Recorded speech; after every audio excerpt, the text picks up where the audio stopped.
Hey guys, Zoe2Dots here with some more Pokemon goodness for you. So let's get into today's topic, which is Pokemon Quest, the new game on the Nintendo Switch. So Pokemon Quest is a free to start, that's the asterisk there, new game on the Nintendo Switch that dropped yesterday with the announcement of Pokemon Let's Go Pikachu and Let's Go Eevee. So if you haven't seen my video on Let's Go Pikachu and Let's Go Eevee, check out yesterday's video to get the info on that one. So Pokemon Quest, I picked this one up, played it for a little bit and fell asleep yesterday for a well-earned 7-hour nap post our 24-hour live stream. I didn't mean to sleep that long, but when I first started getting into it, I was like, cool, this is really a game that I could binge, until I realized there is a time-based element in this game, similar to what we've seen in mobile games where you get like one life or one play every half an hour.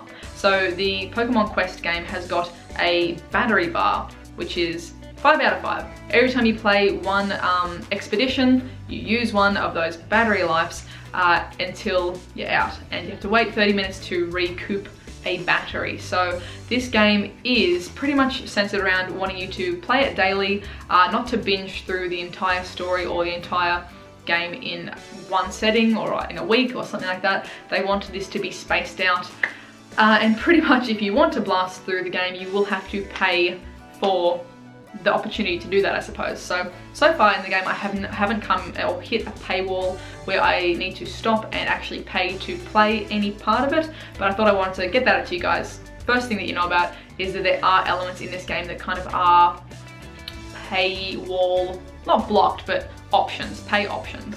So let's get into what the game is actually about first, then we'll go back into more about that in a second. So the game is set on Tumblecube Island. All of the Pokemon and the landscapes have this really cute cubed 3D pixel or voxel style of art applied to them. They're really cute, just blocky, chubby little bricks of adorableness. Basically, if you built your Pokemon out of Lego, this might be what they look like.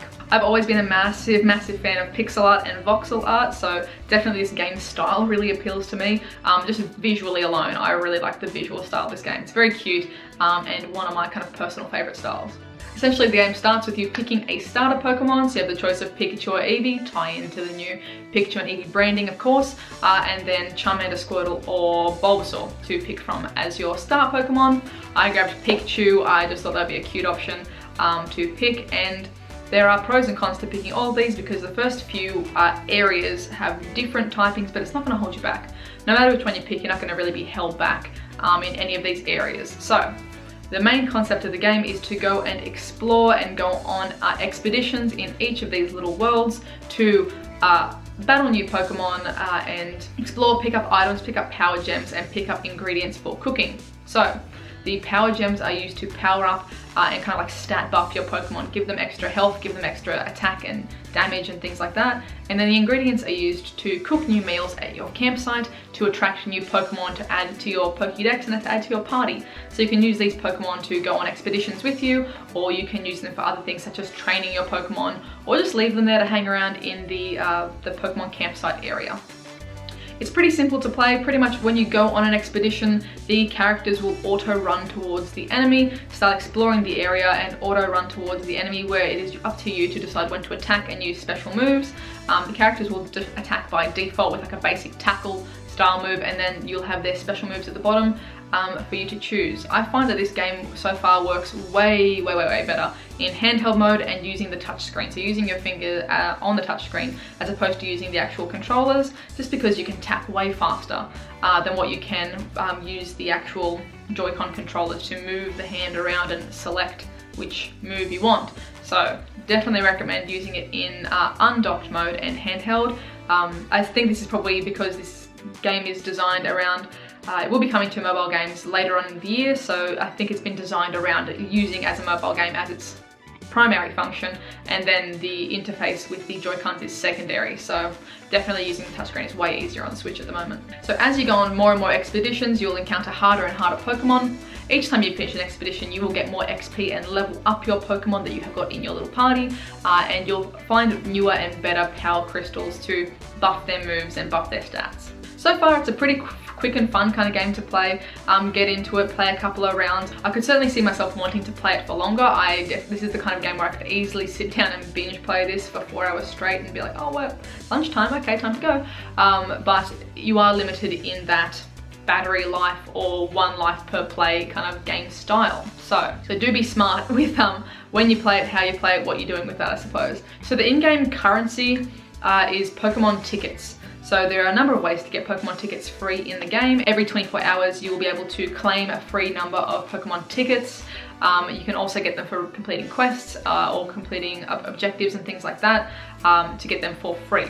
So you can use these for a number of things. You can use these to get an extra life, to play longer in the game. You can use them to speed up cooking at your campsite, to have the cooking meal be done and the Pokemon can come on in and enjoy that meal faster. So there are a few ways to use these tickets. So far I haven't spent any because I kind of want to hang on to them and see how far I can push it in this game before I need to use the tickets. You can use the tickets as well to expand your gem storage and to expand your Pokemon storage. But again, I haven't really hit a spot where I can't recycle some of the gems, or I certainly haven't filled out my Pokemon storage either yet. So I'm gonna wait and see what I really need to, and if I really need to ever use those tickets. The tickets can also be used for in-game decorations to decorate your area and your little Pokemon campsite. You do get some decorations for free. So far I have defeated 2 of the areas or 2 of the stages and received 2 statues of the bosses as the decoration reward. These items didn't appear to be for sale in the shop before that, but that's, I suppose, one thing you don't need to pay for is these decorations. So far, I can definitely see it being fun and worth your time if you treat it as a free-to-play game. So far, as a free-to-play game, I'm having plenty of fun with it. I haven't hit a point where I'm like that devastated that, you know, I'm out of lives or anything. As I said before, it is the kind of game that I could really sit down and just keep binge playing. So in that respect, the life thing is a little bit annoying, but if this isn't your main game, this is just a sub game that you play on the side. Maybe you play whatever other game on the Switch, or when the new Pokemon game comes out, you play that as your main game on the Switch. You swap over to Pokemon Quest to smash out a couple of expeditions and jump back into your main series game. I could see it not really kind of, you know, interfering that much. You can enjoy it in little bite-sized pieces, or you can play all 5 lives at once. And then as long as you have that satisfaction to go on to something else, happy days. So far, the menu system has been easy-ish to navigate, but considering I've been playing for around 3 hours, I didn't notice that there's actually a training mode. Do be sure to give the whole menu system a little bit of an explore.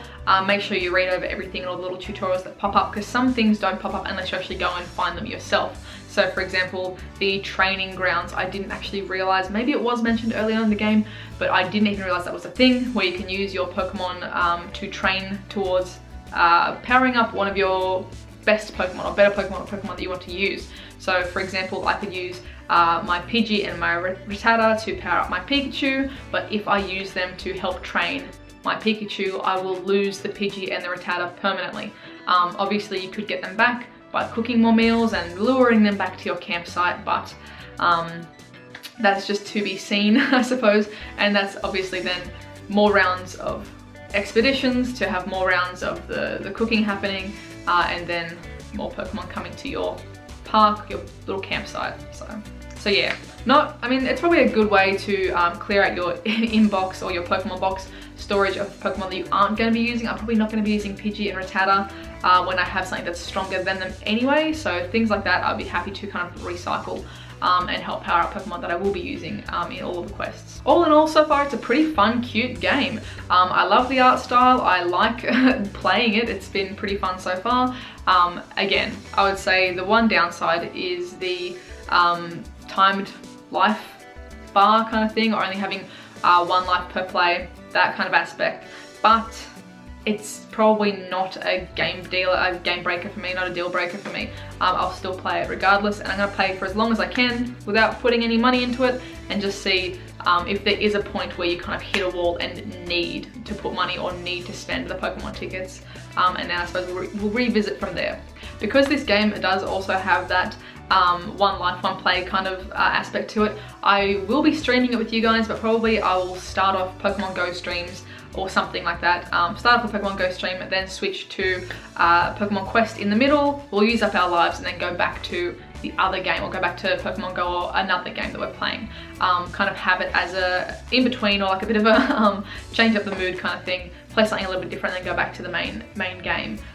Just because it isn't something you can sit down and play for hours and hours and hours unless you are spending money or spending tickets in the game. So do stay tuned for those of you who don't have a Nintendo Switch. This will be coming to mobile apps and to the store in the future, so keep your eyes peeped on the App Store and on the Play Store because it will be coming up for you guys. But if you have got a Switch, it's free to start, so give it a go. I mean, you might love it, you might hate it. Let me know if you have got it already on the Switch. Are you enjoying it? Are you finding it's a fun game, or is it something that you've already put down and you're like, I'll check back in later?